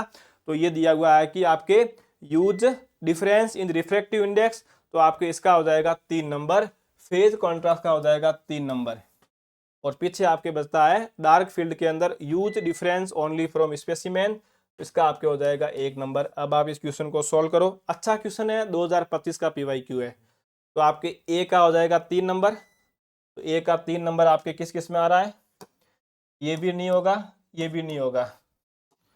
उसके बाद बी का हो जाएगा 1 नंबर, तो ये आपके बी का 1 नंबर, बी का इसमें भी नहीं आ रहा, तो हमारा पीछे बचा ऑप्शन नंबर 1, इसका राइट ये हो जाएगा। सी का हो जाएगा हमारे 2 नंबर डार्क फील्ड के अंदर, सी का 2 टेम हाई वैक्यूम, सैम के अंदर सेकेंडरी इलेक्ट्रॉन को काम में लेते हैं देखने के लिए, तो ये इसका राइट आंसर था आपके क्वेश्चन का। इस क्वेश्चन को सोल्व करो, अच्छा क्वेश्चन है, 2025 का PYQ है ये, 2025 के एग्जाम का ये PYQ है।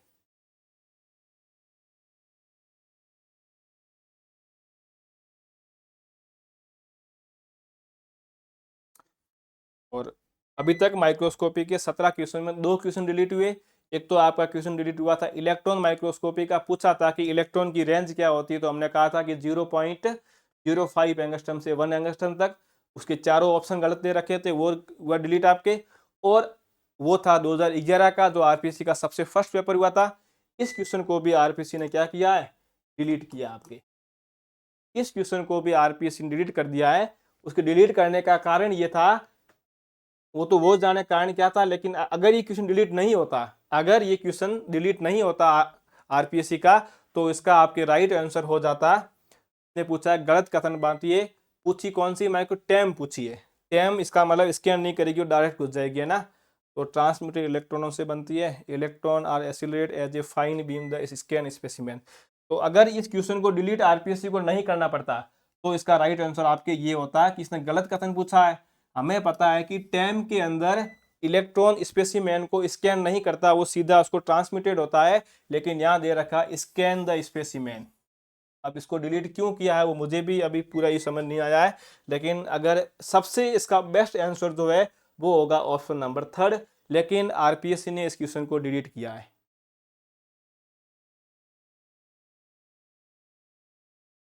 नेक्स्ट क्वेश्चन देखो, ये लो वापिस आपके क्वेश्चन वहां से आया, मैं लिख देता हूं डी बराबर 0.61 लैम्डा बराबर n इंटू साइन एल्फा, ये भी हमारा सही है। और इस फॉर्मूले को मैं ऐसे भी लिख सकता हूँ 0.16 लैम्डा न्यूमेरिकल अपर्चर। अब इस क्वेश्चन को सोल्व करो, क्या पूछा है, निम्नलिखित में से कौन सा संयोजन माइक्रोस्कोपी की विभेदन क्षमता बढ़ाता है। ये पूछ रहा है कि इनमें से कौन सा कॉम्बिनेशन है जो माइक्रोस्कोप की रिजोल्विंग पावर को बढ़ाएगा। तो आपको पता है कि रिजोल्विंग पावर तब बढ़ेगी जब डी का मान कम होगा, क्योंकि हमें ये भी हमने पढ़ लिया कि आरपी जो होता है वो डी के व्युत्क्रमानुपाती होता है। अब देखो करना क्या, आपको डी को कम करना, ये अपने आप बढ़ेगा, आपको डी को कम करना। डी कम कैसे होगा सर, डी लैम्डा के समानुपाती होता है, इसका मतलब मैं जब लैम्डा को कम करूंगा तो डी का मान कम होगा। अच्छा ठीक है, यहाँ क्या लिखा है, डिक्रीज वेवलेंथ। अच्छा हाँ ये बात सही है, मैं जब वेवलेंथ को कम करूंगा तो डी का मान कम होगा, जब डी का मान कम होगा तब आरपी का मान बढ़ेगा, ये बात सही है।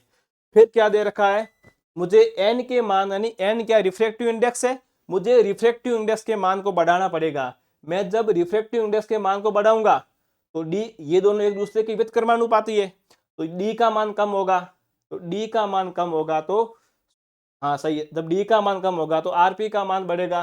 क्या यहाँ पर कहीं दे रखा है आपके रिफ्रैक्टिव इंडेक्स के बारे में? हाँ ये पढ़ा, डिक्रीज रिफ्रैक्टिव इंडेक्स। क्या मुझे रिफ्रैक्टिव इंडेक्स को डिक्रीज करना पड़ेगा? नहीं, मुझे इंक्रीज करना है। मैं अब देखो ये ऑप्शन क्या कह रहा है, ऑप्शन कह रहा है कि रिफ्रैक्टिव इंडेक्स को कम करना है। अब चलो अब अपन देखते हैं, अगर मैं इस एन को कम करता तो डी का मान बढ़ता, अगर डी का मान बढ़ता तो आरपी का मान कम होता। क्वेश्चन ने पूछा है कि हमें उसको बढ़ाना, तो ये इसका गलत है। फिर आओ साइन अल्फा का, क्या कहीं पर एंगुलर अपर्चर दे रखा है? ये पढ़ा, ये आपके दे रखा है एंगुलर, एंगल ऑफ अपर्चर। अगर मैं साइन अल्फा के मान को बढ़ाता हूं, अगर मैं एंगुलर अपर्चर को बढ़ाता हूं तो डी का मान कम होगा, अगर डी का मान कम होगा तो आरपी का मान बढ़ेगा। इसका मतलब ये बात भी सही है। ये देखो ये क्या कह रहा है, डिक्रीज न्यूमेरिकल अपर्चर। इन दोनों को मिला के हम क्या बोलते हैं, न्यूमेरिकल अपर्चर।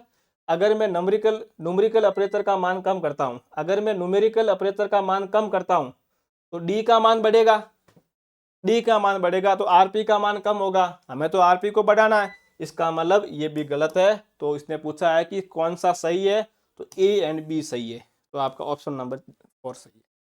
तो इस फॉर्मूले को बोलते हैं एबे इक्वेशन से अभी तक 4 क्वेश्चन आए हैं 17 में से।